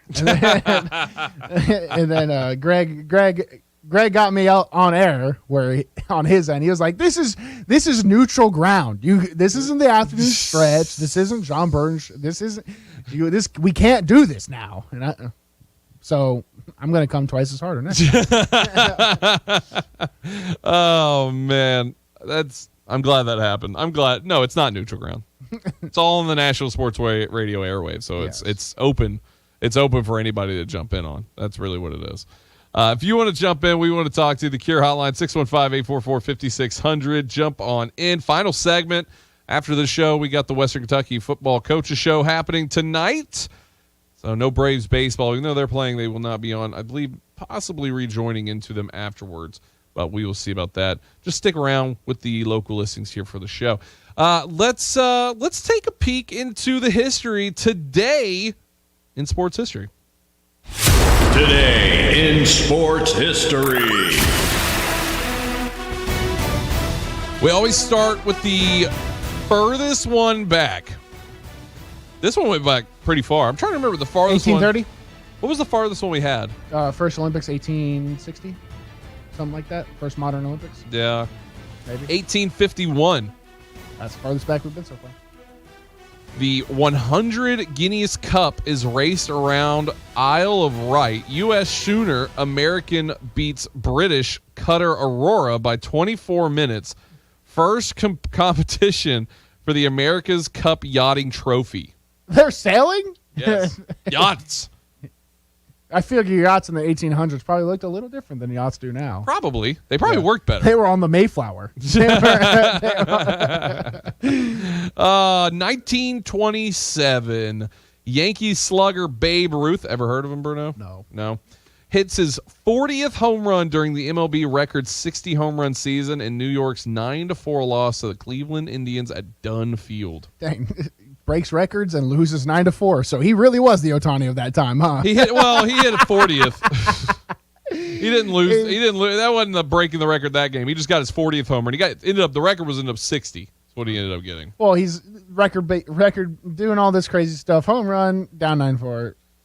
I can pitch too. Hey, that 1927 team, pretty good. Yeah. 1927, Yankees. They're gonna lose here and there. They were murderers row all through there, so yeah, they're pretty good. Pretty good. Who cares? This is the 20s. I will say this: I hate the Yankees very much so, and I'm glad they are floundering ever since the trade deadline. They really have. They are terrible right now, and it is tremendous. Yeah. And hey, John Burton, you're welcome. Yeah, it's always strange. You ever see like I think Yankee fandom is like what happened when Chernobyl went bad, just it turned into a ghost town. Whenever the Yankees start doing bad, when the Yankees are doing good, it's everywhere. It's just it's like the Homer meme, Yes, where he slips back with the Yankees uniform in the bush and he comes back out as a Mets fan. There's New York. Except the best part is they don't come back. Yankees fans don't come back. They just disappear. There are no Mets fans. Oh, man. Let's see. 1934, Red Sox pitcher Wes Ferrell hits 2 home runs to beat the White Sox 3-2 in 12 innings. That's pretty good. Pitcher going out there doing it. Get this baseball stuff off my deli now. 1950, Alethea Gibson becomes first black competitor in the U.S. national tennis competition. Wow. There you go. Trailblazer. Yeah. Good to know. 1950. Look at this. 1951, Harlem Globetrotters play in Olympic Stadium, Berlin, before a 75,000 person crowd. Yeah, they used to be really popular. Yes. It was like 20 years before I was a kid where they kind of lost their edge. I remember they were on a bunch of Scooby-Doos. Yeah. Yeah, that's where I always, when I would see you. They had a partnership with Scooby-Doo. Yeah, sure. They were always on Scooby-Doo. The Harlem Globetrotters are here in the middle of Ireland to help us solve this ghost case. Ricky, just Ricky. That's not bad. Yeah. I don't break out my Scooby-Doo every once in a while, though. I just always assumed the show was just like Shaggy's like point of view, and like the dog didn't talk, but like in Shaggy's mind it did talk, and that's why we see Scooby talk. That's always the way I like Jinx. Whoa, man. Oh, what's stereotype trying to play with Shaggy? I wonder what he does. There was did you ever watch the Scooby-Doo Kids? There was like a kid, like they were all Yes, kids. I did. Captain Cool and all that kind of stuff. That sends me back to like when I was sick before school, or like, didn't go to school that day and like flu or something. That'd be like what I watched that Price is Right, and then eventually into that, and then Baby Looney Tunes. That original Scooby-Doo movie, I think it's second, where they go to the island or whatever. That one was like, that sticks in my head pretty hard. Yeah, that's a good one. Where they all hate each other. They're all like famous and stuff. Yeah, and then they have to come back to the island. And then it's Scrappy Doo. Spoiler alert for everybody out there. Yeah, spoiler for power. Dude, I don't know why I have so many Scooby-Doo voices just ready to go. That's just, I guess, my childhood. Well, you should just find something better to do with your I time. mean, for real. You're a weirdo. I don't need to be practicing these in the mirror every night just for this one time, Like, let's see here. 1959, American Football League officially named at a meeting in Dallas, Texas. Charter members, Dallas, New York, Houston, Denver, L.A., and Minnesota St. Paul. Wait a second. The AFL. There are a lot of teams there. They're in the NFC right now. Weird, huh? How'd that happen? I don't know. That's actually a good question. I heard Dallas, and I was like, wait a second. Yeah, Dallas, L.A., and Minnesota. They're Minneapolis, St. Paul. I don't know how much of that it's probably transferred over. Somebody older probably understands that. But let's see. Gil Hodges, 1960. Set the National League right-handed home run record with 352. So he didn't lead the left-handed. He just had the right-handed. Yeah. Let's see. More of these getting in through the 7. Let's see. I'm trying to get some of these. 1984, Mets pitcher Dwight Gooden becomes 11th rookie to strike out 200 players. You know how hard that is to strike out 200 in your rookie year?